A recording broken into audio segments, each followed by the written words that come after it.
할렐루야. 사랑하는 여러분, 오늘 우리 아버지 하나님께서 여러분 심령을 그 품에 안아주시는 위로와 은혜를 충만히 내려주시는 시간 될 수 있기를 주님의 이름으로 소원합니다. 우리 안에 있는 모든 지친 것과 피곤한 것들과 아픈 것과 상한 것들을 다 몰아내 주시고 말씀을 통해서 하나님의 그 깊은 사랑 깨닫게 해주시는 놀랍고 영광스러운 성령의 역사가 이 밤에 있기를 주님의 이름으로 축원합니다. 우리가 이 험한 세상에서 참된 위로를 얻기 위해서는 하나님 앞에서 내가 누구인가 하는 것을 분명히 알아야 된다는 것입니다. 내가 누구인가? 우리 한 주간의 삶이, 우리 하루하루의 삶이 너무 분주하죠? 이리 치이고 저리 치이고 정신없이 사는 동안에 내가 하나님 앞에서 누구인가를 망각할 때가 참 많이 있는 것 같습니다. 하나님이 나를 어떻게 불러주셨는가? 세상 앞에서 나는, 세상 사람들이 볼 때는 우리는 아무것도 아니죠. 힘 있는 사람이 있습니까? 돈 있는 사람이 있습니까? 뭐 자랑할 수 있는 사람이 있습니까? 세상 사람들이 보는 그 시각으로 나를 보지 말고 하나님이 보시는 그 시선, 하나님이 나를 불러주시는 그 존재, 하나님이 나를 어떻게 여겨주시는가를 우리가 깨닫고 그 하나님 앞에서의 나됨의 은혜를 붙들 때 이 험한 세상을 능히 이길 수 있는 것입니다. 그러니까 이 고통 속에서 박해 가운데에서 흩어져 사는 이 성도들에게 베드로 사도가 뭐라고 옛날 구약의 예언을 꺼내서 말씀해주고 있습니까? 하나님의 말씀이 내가 보배로운 모퉁이 돌을 시온에 두노니 그를 믿는 자는 부끄러움을 당하지 아니하니라 그랬어요. 산들이신 예수님께 나아가서 예수님을 믿고, 믿는다는 것은 내가 머리로 압니다가 아니라 그 속에 들어간다는 뜻입니다. 연합되어서, 그 뜻이죠. 예수님과 연합되어서 그의 길을 걷는, 사람들이 볼 때에는 부끄러운 십자가의 길이지만은 그를 믿는 자는 절대 부끄러움을 당하지 아니하리라 그랬습니다. 모퉁이 돌이신 예수 그리스도의 교회는 절대 쇠하지 아니하고 멸망하지 않는다는 뜻입니다. 반드시 승리하리라. 반대로 모퉁이 돌이신 예수 그리스도를 믿지 아니하고 순종하지 아니하는 자는 어떻게 됩니까? 그 모퉁이 돌이신 예수가 그들에게는 부딪히는 바위, 거치는 돌이 되셔서 심판의 주로 오셔서 그들은 반드시 수치와 멸망을 당하리라 이렇게 되어 있습니다. 그러니까 우리가 받은 산돌이신 예수님께 나아가는 그 믿음의 복이라고 하는 것이 얼마나 놀라운 은혜인가. 이 사람 저 사람이 무엇을 누리고 무엇을 소유하고 하는 것을 보고서 여러분 한탄하지 마십시오.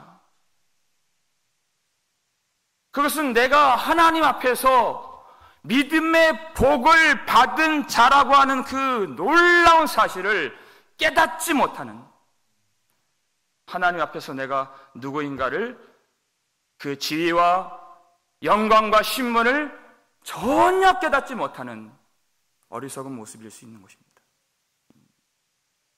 이 밤에 하나님, 내가 그리스도인 된 이 영광의 복이 무엇인가?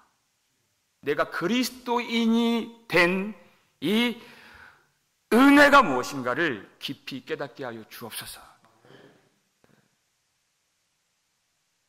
그 복이 무엇인가?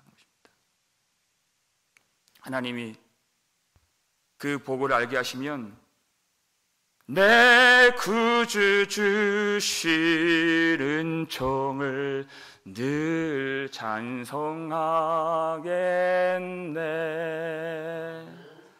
이 고백이 터지지 않을 수가 없는 우리의 찬양이 될 것입니다. 우리가 어떤 존재인가? 오늘 9절 말씀 함께 읽겠습니다. 그러나 너희는 택하신 족속이요 왕같은 제사장들이요 거룩한 나라요 그의 소유가 된 백성이니 이는 너희를 어두운 데서 불러내어 그의 기이한 빛에 들어가게 하신 이의 아름다운 덕을 선포하게 하려 하심이라. 아멘. 여러분 다 아멘 이렇게 하셨습니다. 교회에서 말씀을 들을 때 이 아멘 했던 이 말씀이 사실 우리 삶의 이 고단한 이 현장에서는 잘 기억되지 않고 아멘이 나오지 않는 그런 우리의 삶일 때가 많다는 것입니다. 우리 삶 속에서는 잘 깨닫지 못하는 부분이 너희는 택하신 족속이요 이 말씀인 것입니다. 하나님이 우리를 택하여 주셨다. 근데 그 길이 무엇이냐에 있어서는 우리가 혼란과 혼동과 오해를 가질 때가 많습니다. 하나님이 아브라함을 불러주실 때 너는 고향과 친척과 아버지의 집을 떠나 내가 너에게 지시할 땅으로 가라 하셨어요. 그러니까 믿음의 길이라고 하는 것은 그의 모든 안전과 또 가족과 친척과 그의 모든 소유와 익숙한 것들을 다 버리는 그 길이에요. 그러니까 그것이 그 명령이 그 순종함이 인간적인 마음으로 얼마나 두렵고 또 위험한 일로 느껴졌겠습니까? 실제로 창세기 12장을 보니까 하나님 말씀을 따라 갔는데 그 가라고 하신 그 땅이 가나안 땅이 빈 땅이 아니었습니다. 가나안 거민들이 무섭게 진을 치고 있었던 그 땅에 들어간 것입니다. 얼마나 두렵습니까? 그런데 또 곧바로 큰 기근이 왔습니다. 그들이 남방으로 밀려가게 되는데 거기서 누구를 만납니까? 세계에서 가장 두려운 바로를 만나고 바로에게 아내를 빼앗기는 일을 당합니다. 하나님이 불러주시는 곳에서. 그러니까 이 길이 무엇인가? 우리는 잘 깨닫지 못하는데 하나님 편에서는 그를 믿음의 조상이 되게 만드시는 하나님의 길이라 하는 것입니다. 우리 삶의 현장에서 너희는 택하신 족속이여 이 고백의 이 깊이와 이 길의 결국 우리를 무엇으로 만드는가를 말씀을 통해서 깊이 깨달을 필요가 있는 것입니다. 하나님이 가장 관심을 두셨던 인생 중에 하나가 바로 욥입니다. 욥. 사탄에게 뭐라고 질문하십니까? 너는 내 종 욥을 주의하여 보았느냐? 그랬어요. 하나님이 주의하여 보시는 사람이 욥이라는 것입니다. 그를 기뻐하시고 그를 자랑하고 싶어 하시는 그런 사람이 욥입니다. 그랬더니 사탄이 뭐라고 대꾸를 해요? 욥이 어찌 까닭없이 주를 경외하리까? 까닭없이 이유가 없이 그렇게 하겠습니까? 하나님이 잘해 주시니까 욥이 하나님께도 잘하는 것 아니겠습니까? 라는 얘기예요. 그러니까 하나님이 욥에게 자식도 주시고 재물도 주시고 형통도 주시니까 그가 잘 섬기는 것 아니겠습니까? 라는 것이에요. 돌려 말하면 하나님이 축복하지 아니하면 그는 하나님께 영광을 돌리지 않을 것입니다. 라는 뜻이죠. 이것이 하나님의 영광을 얼마나 모독하는 그런 태도이겠습니까? 그러니까 하나님이 그렇다면 내가 욥을 너에게 맡기리라. 너에게 맡겨서 그 자리에서 내가 그의 믿음을 참 믿음으로 만들며 그리고 내 영광을 되찾아 오리라 하는 것입니다. 그때부터 무지막지한 고통의 나날들이 시작됩니다. 모든 것을 다 잃어버리고 자식들과 재물과 건강까지 다 잃어버리고 욥이 한 번은 하나님 내가 바다 괴물입니까? 나를 제발 놓으소서. 근데 하나님 그를 놓지 않으십니다. 왜냐하면 그를 끝까지 붙들어서 하나님의 영광을 나타내셔야 하기 때문에 놓을 수가 없는 것입니다. 그의 믿음을 까닭이 있어서 경외하는 조건적인 거래적인 믿음이 아니라 까닭이 없이 이유가 없이 어떤 조건이 없이 오로지 하나님이 하나님 되시기에 사랑하고 섬길 수 있는 진정한 믿음으로 만드시기 위하여 그를 놓지 않으신다는 것입니다. 그것이 하나님이 택한 족속의 길인 것입니다. 우리가 그 길 위에 있습니다. 여러분이 갖고 있는 그 소유를 가지고 내가 택함 받은 백성인가를 가늠하지 마십시오. 그걸로는 보이지 않습니다. 내가 형통이 있느냐 아니냐를 두고서 하나님께 내가 택함을 받았느냐 버림을 받았느냐를 헤아리지 마십시오. 그걸로는 보이지 않습니다. 하나님이 우리를 택하시기 위하여 하신 일을 믿으십시오. 십자가를 믿으십시오, 여러분. 하나님이 하신 일인 것입니다. 거기에 하나님의 사랑이 있고 하나님의 계획이 있고 하나님의 영광이 있고 우리의 위로가 있는 것입니다. 하나님 무엇을 만드십니까? 너희는 왕 같은 제사장들이요 그랬습니다. 왕이면서 제사장이다. 처음에 만드신 아담이 바로 왕이면서 제사장이었죠. 하나님이 창조하신 모든 것들을 다스리는 왕이요. 그리고 하나님을 예배하고 섬기는 제사장의 역할을 하나님이 주신 것입니다. 그러나 그는 실패했습니다. 그래서 하나님이 우리 주 예수 그리스도를 보내주셔서 예수 그리스도 안에서 마지막 아담인 예수 안에서 우리를 왕같은 제사장으로 삼아 주신 것입니다. 왕은 어떤 사람입니까? 세상을 다스리고 세상을 판단하는 사람이 왕인 것입니다. 고린도전서 6장 2절 말씀 볼까요? 읽겠습니다. 성도가 세상을 판단할 것을 너희가 알지 못하느냐? 세상도 너희에게 판단을 받겠거든 지극히 작은 일 판단하기를 감당하지 못하겠느냐? 아멘. 어떤 이 문맥 속에서 이 말씀이 나왔습니까? 교회에 어떤 갈등의 문제가 있는데 그거를 어디로 가져갔어요? 세상 법정으로 가져간 그 어처구니 없는 문제를 꾸짖고 있는 것입니다.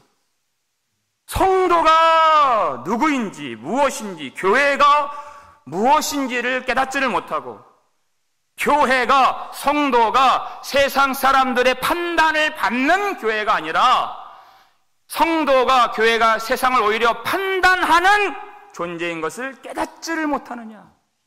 그 작은 일을 가지고 하나님의 말씀을 갖고 있는 교회가 세상 사람들의 판단을 받는 법정으로 가져갈 수가 있느냐?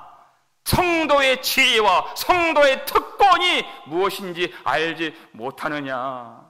예를 들어서 한 장로님과 또 다른 장로님의 이 싸움이 벌어졌어요. 예를 들어서 근데 이 시시비비를 가려달라고 유치부에 가서 어린 아이에게 누가 잘했고 누가 못했는지를 좀 가려달라고 말하는 것처럼 세상 법정에 교회 문제를 갖고 가는 것이 그와 같다. 교회가 무엇인지 하나님이 주신 영광의 직분이 무엇인지 교회는 왕같은 제사장이 사람들이 볼 때는 비루하고 초라하고 아무것도 갖지 못했지만 여러분, 우린 세상 사람들이 아니지 않습니까? 하나님이 우리를 무엇으로 삼아주셨는가? 왕 같은 제사장으로 삼아주셨다. 너희는 세상의 빛이라 하셨어요.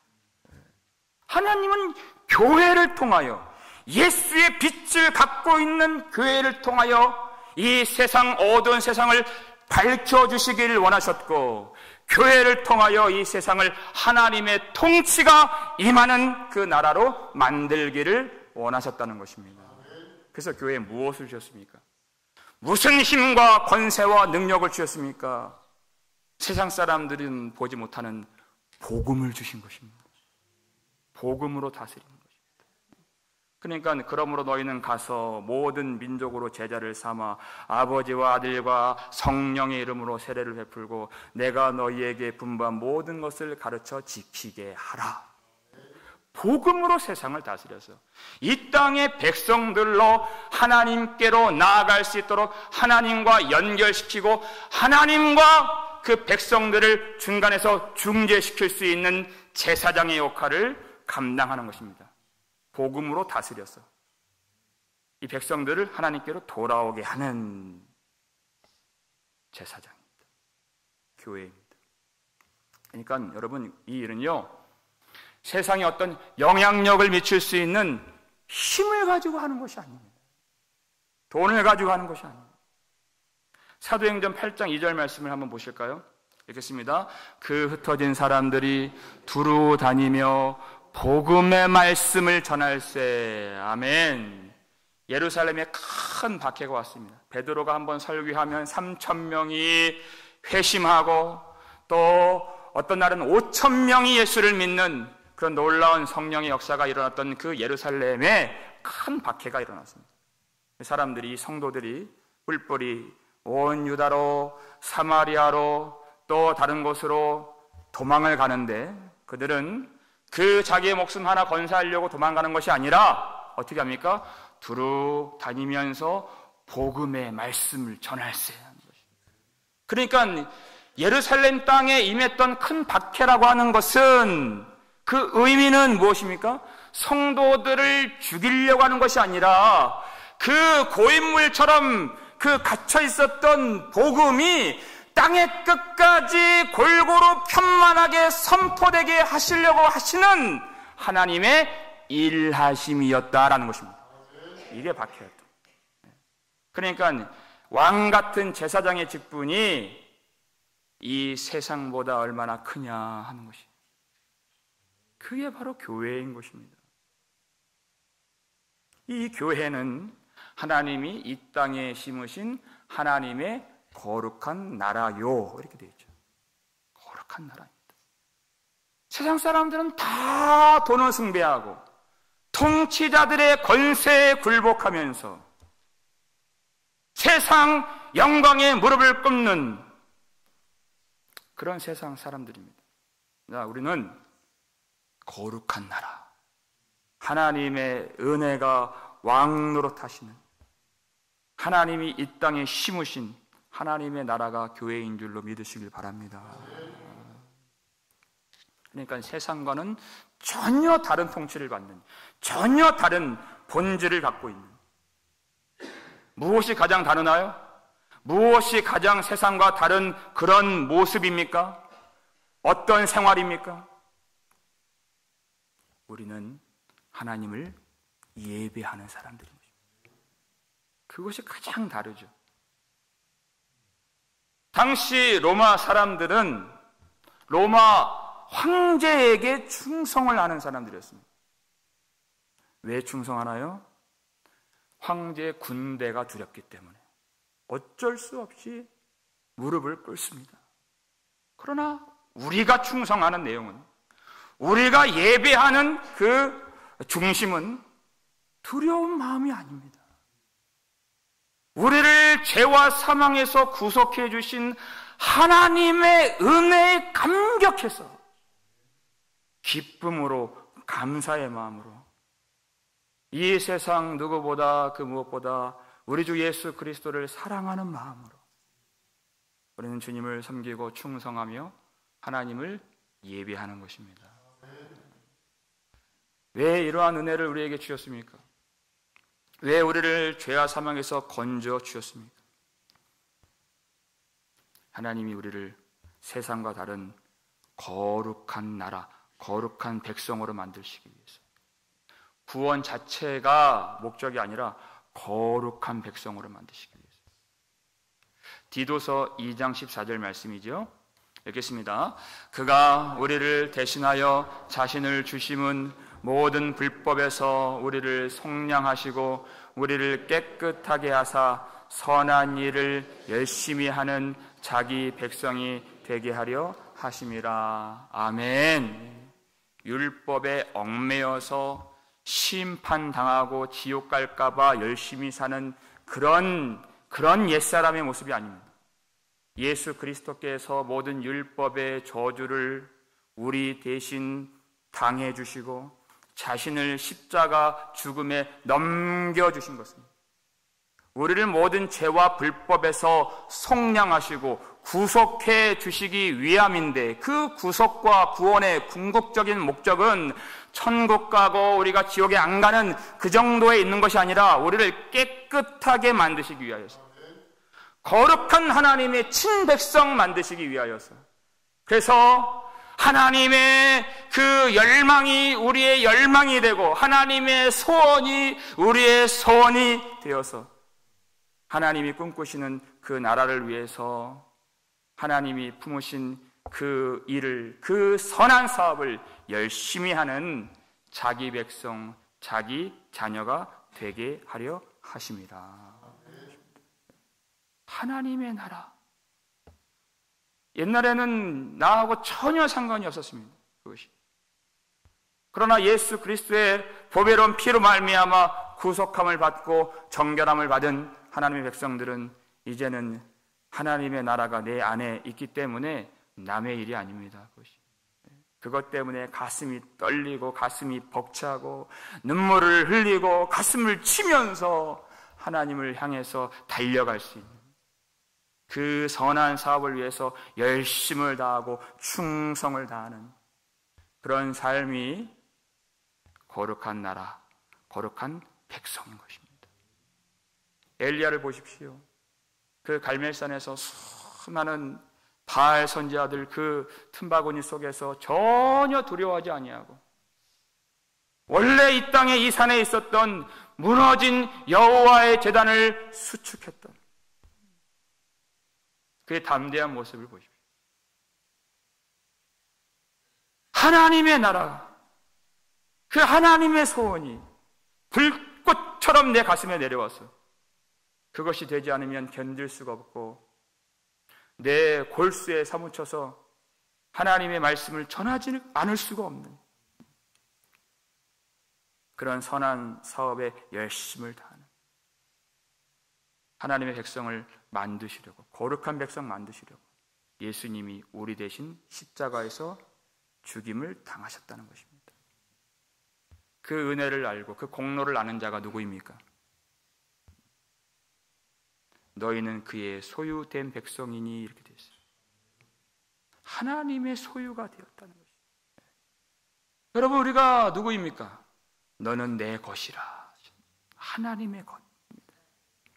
하나님의 품 안에 있는, 하나님의 장중에 있는, 하나님의 손에 붙들림 바 된, 그렇기 때문에 누구도 빼앗아 갈 수가 없는 너는 내 것이라.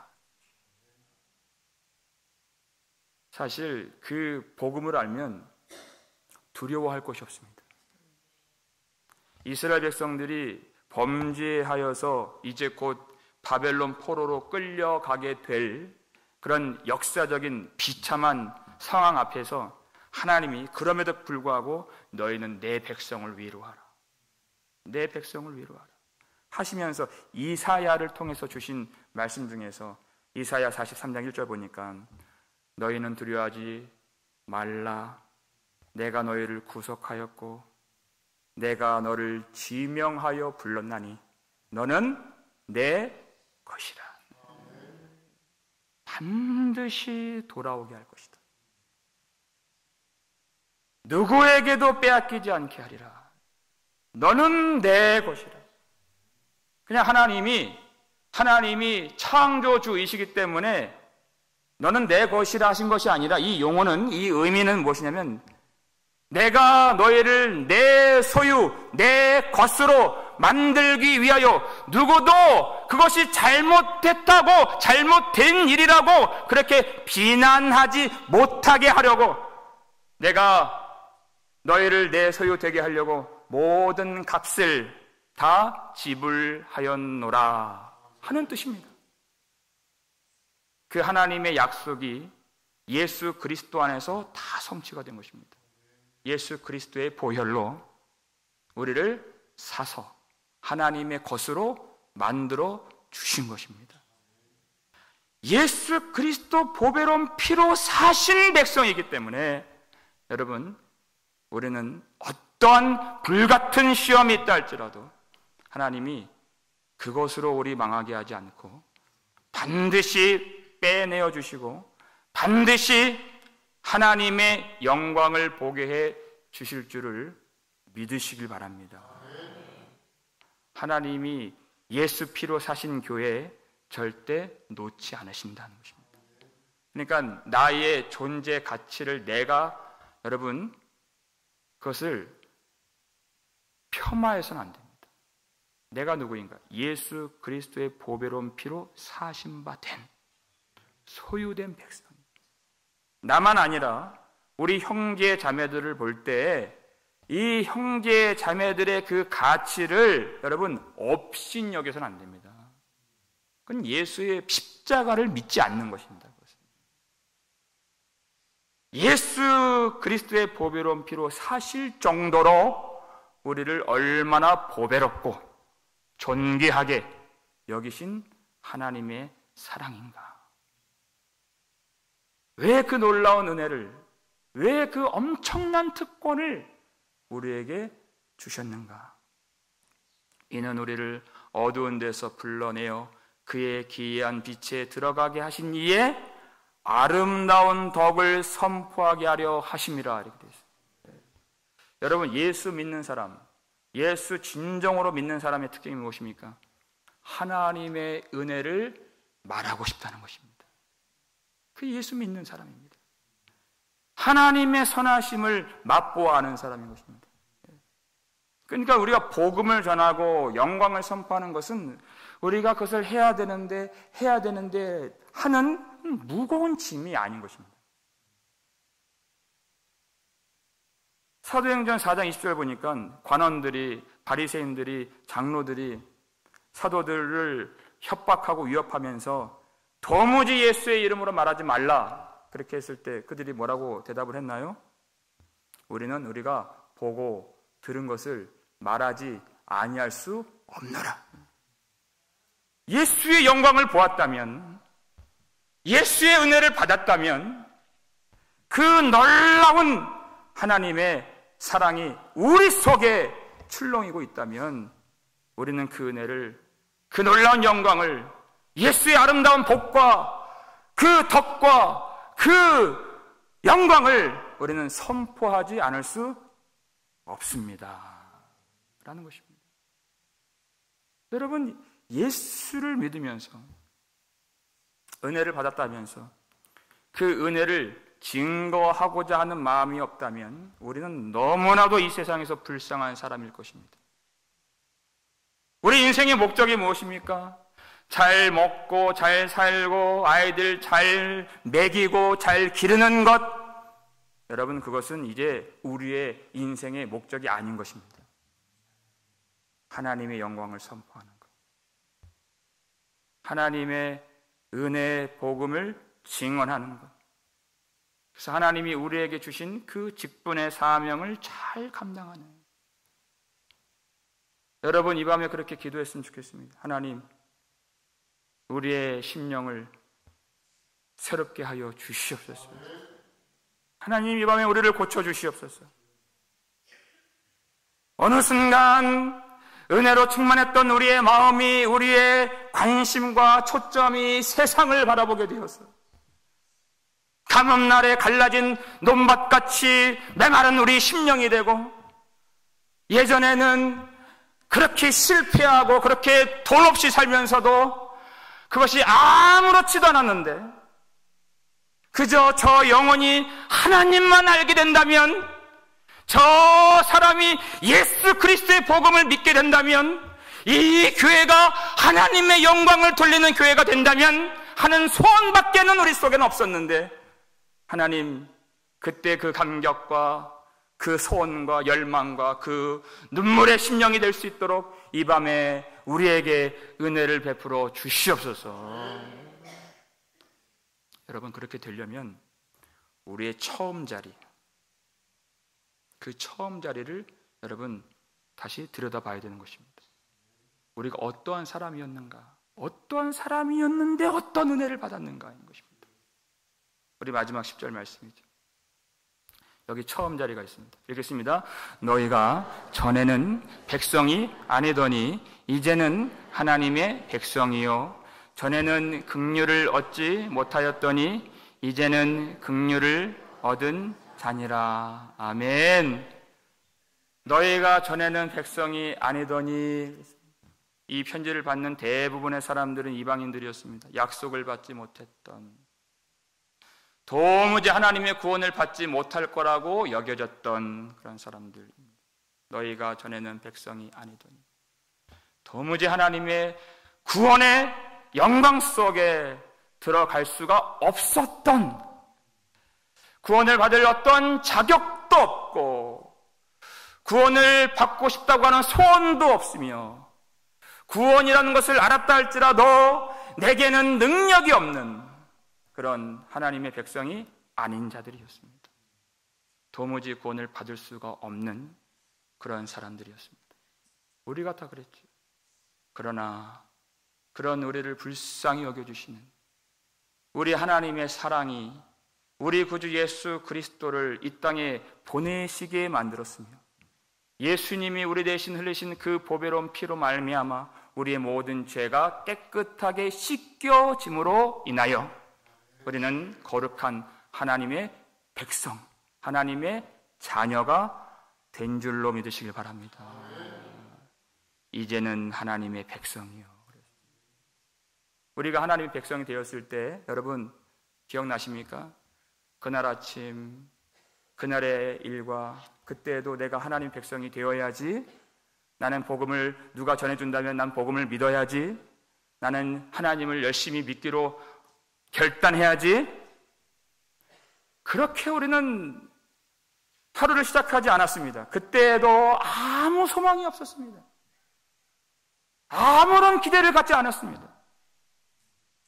마치 살기가 등등하여서 다메섹에 있는 예수의 제자들을 잡아다 죽이려고 했던 그 사울처럼 우리는 나의 목적과 나의 유익과 나의 사업과 나의 학업과 나의 일만을 위해서 하루를 열었던 그런 날에 아무런 기대도 아무런 소망도 없었던 그 날에 하나님이 우리를 지명하여 불러주시고, 아니 만세전에 우리를 불러주신 그 은혜가 임하게 하여 주시고, 우리가 말씀을 들을 때 전에는 무슨 소리인지 무슨 의미인지 어떤 감동도 어떤 깨달음도 없었던 그 말씀이, 그날에는 그 말씀이 우리의 가슴을 찌르고 쪼개고 그 후벼 파서 완전히 나의 심령을 뒤집어 놓은 놀라운 성령의 역사를 일으키신 그 날이 우리에게 다 있었습니다. 그때는 예수 그리스도의 영광밖에 보이질 않았고, 내 사업이, 내 인생이, 내 노후가 어떻게 될지 전혀 염려하지 않았던, 전혀 두려움이 없었던, 오직 주님 사랑하며 찬송하며 예배하며 이 복음을 뭇 백성들에게 전하며 주님만을 위하여 내가 한평생 살겠습니다. 단 하루만 내가 살 수 있어도 주님만 사랑하며 주님만 예배하며 살겠습니다 라고 고백했던 그 날이 우리에게도 있지 않았습니까? 그 은혜, 그 은혜, 우리 구주 예수 그리스도를 통하여서 주시는 그 은혜가 오늘 이 밤에 다시 회복되기를 주님의 이름으로 축원합니다. 우리는 은총을 받은 자들인 것입니다. 세상이 그 무엇인가를 우리에게 준다 해도, 주지도 않지만은 준다 해도 하나님의 은혜 앞에서는 아무것도 받지 않은 것과 같은 것입니다.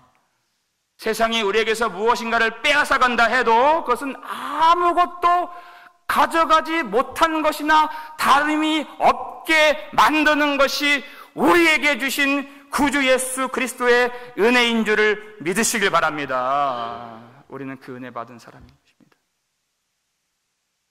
너희는 택하신 족속이요, 그 다음에 왕같은 제사장들이요, 그 다음에 거룩한 나라요, 그 다음에 그의 소유된 백성이니.